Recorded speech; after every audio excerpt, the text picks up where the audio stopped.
Or when you look at it, you could also kind of say it's calorimetry, you know, just like chemistry. Chem is trying. So this is what we're going to cover today. Let me get my pen ready. And so, calorimetry. That is measurement of the amount of heat evolved or absorbed in a chemical reaction. So change of state as well as formation of a solution. So if we could just recap for a second. Miss Heaton did a great job going over MCAT. Gotta love MCAT. It's just fun to say. So we should review really quick. We've looked at Q, which is heat. Heat energy is equal to C, which is the specific heat. And I'm also denoting it here with a P. Many publishers show it as CP for specific heat. So just be comfortable in any way that you do see it. Remember, S is also still used in your book as a symbol for specific heat. Times mass times delta T, your change in temperature.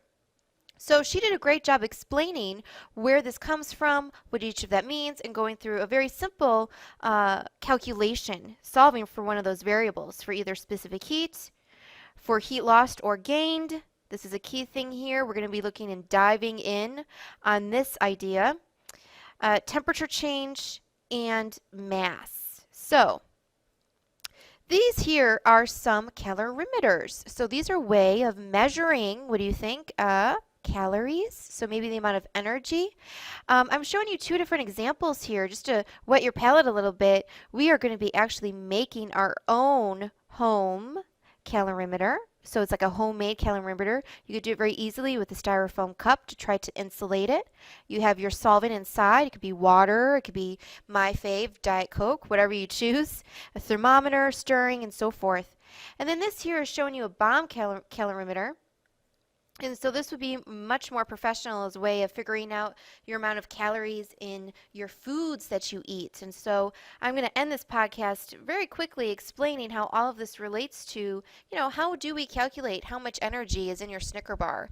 Or how much energy is in that wood that you burn over the, in your fireplace. So bomb calorimeters are a great way of trying to get all of that energy trapped in so we get the right measurement for it.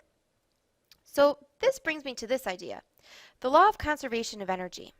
It is this underlying principle that you really need to understand. And we already used the symbol Q for energy.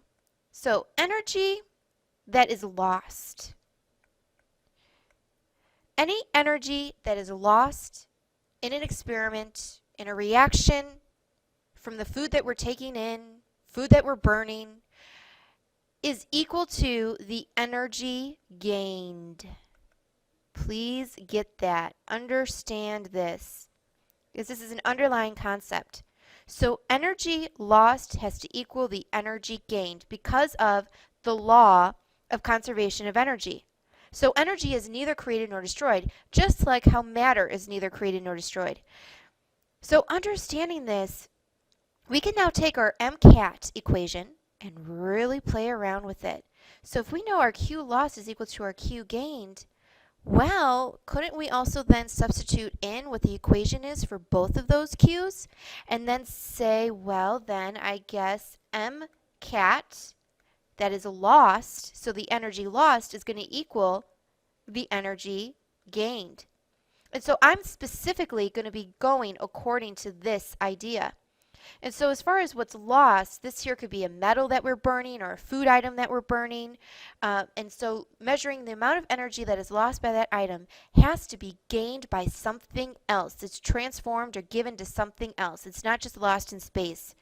So in our situations that I go through in our examples, the metal is going to be what is hot then. That is what is getting the energy and ready to be lost in that cold water. Remember, heat transfers from the hot to the cold.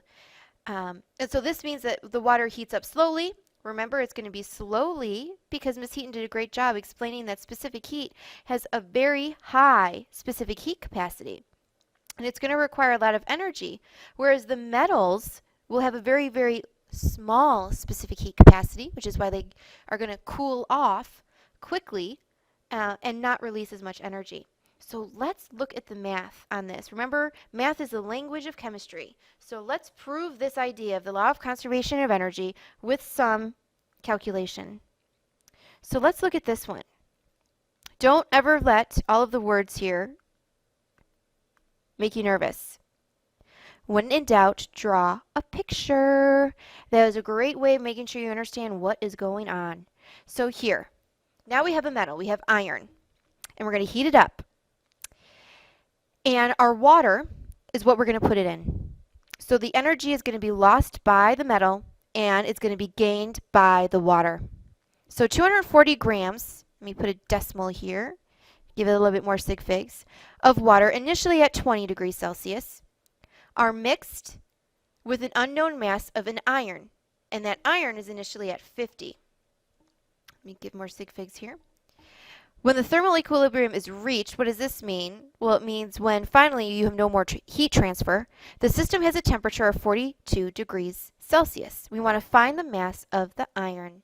So we see something like this, you should recognize that the heat is going from the metal to the water.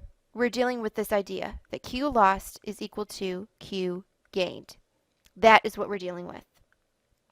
And so we are losing heat and then gaining heat. And this is going to be negative. So anytime that we are talking about energy that is lost, we always put a negative sign in front. Now, does it necessarily mean we're making it a negative value? No, no. It's a sign for us to tell us that that was the amount of energy that was lost in the system. All right, so what we're going to do now is take that same idea I just did in the previous slide, and we're going to be looking at the heat lost by the metal. So everything over here is by the metal. And what is it that's gaining the energy? It's going to be your water. So water is always going to be then on the right. Remember, anything that's gaining it will be on the right. Anything that's losing it will be on the left. So we place this negative sign right in front of this whole equation here to remind ourselves that this will just be negative and it will make everything work out perfectly. And then this will remain positive. So now we're just going to plug and chug and put our values in. And so we have a specific heat capacity for our iron, which is a given. Okay, we would provide that to you. We are looking for the mass of what this metal is. And we have our change in temperature, our delta T. So our final temperature for the metal was 42 degrees Celsius.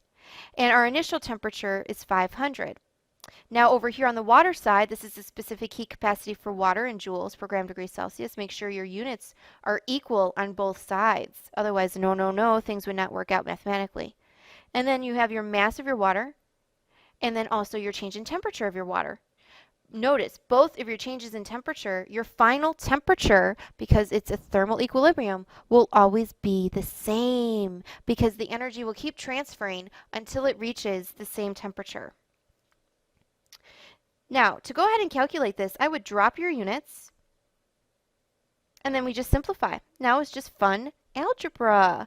So to do that, you could just easily drop your units here, and then you could see how you could just plug this right into your calculator, and then multiply that together, get an answer.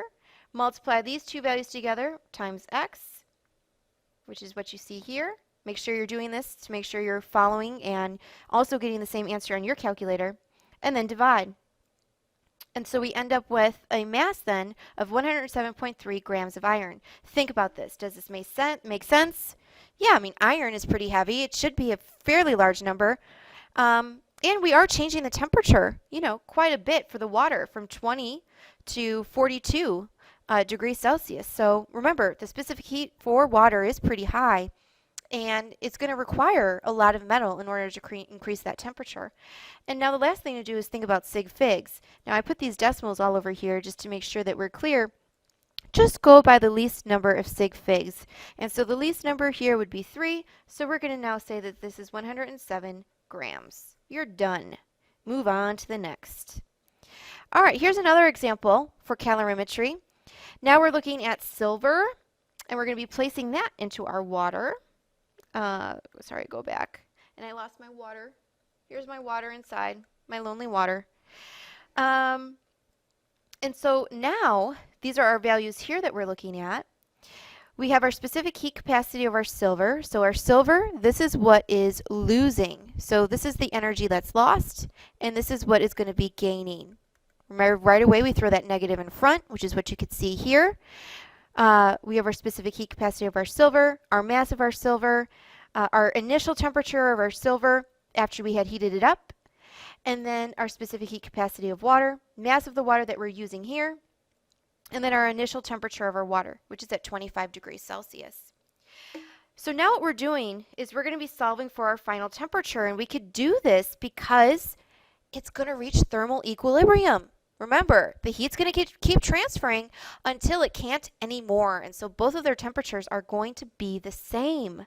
It will be the same. So I want to just take a minute to show you the algebra on this. So what I would do first is multiply these two together.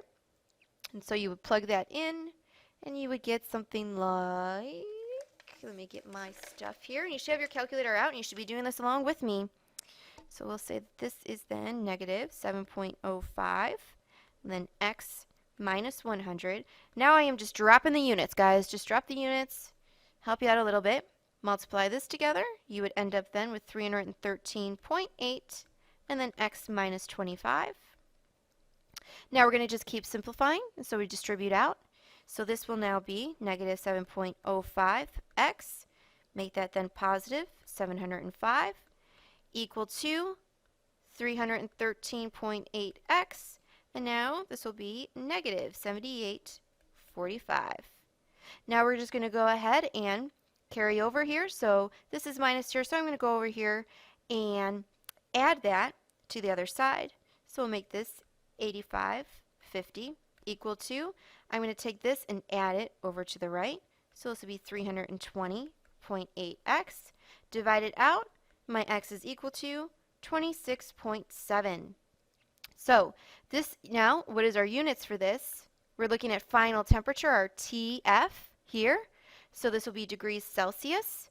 And then with our sig figs, it really should be about 3 significant figures. Let me add some stuff here to make sure that it would be at 3, make that 0.0, 0.0. So 3 sig figs, just make it a little bit more realistic for your answer. So that would be solving for final temperature. What I would like for you to do then for class then is to do an example where you need to solve for the specific heat of the metal. You're doing the same gig. You're doing your heat lost equal to your heat gained, following the same equation. Now you're just solving for a different unknown. Set it up, show your givens, show your formulas, plug and chug. Make sure you have your answer with the correct number of sig figs and a unit.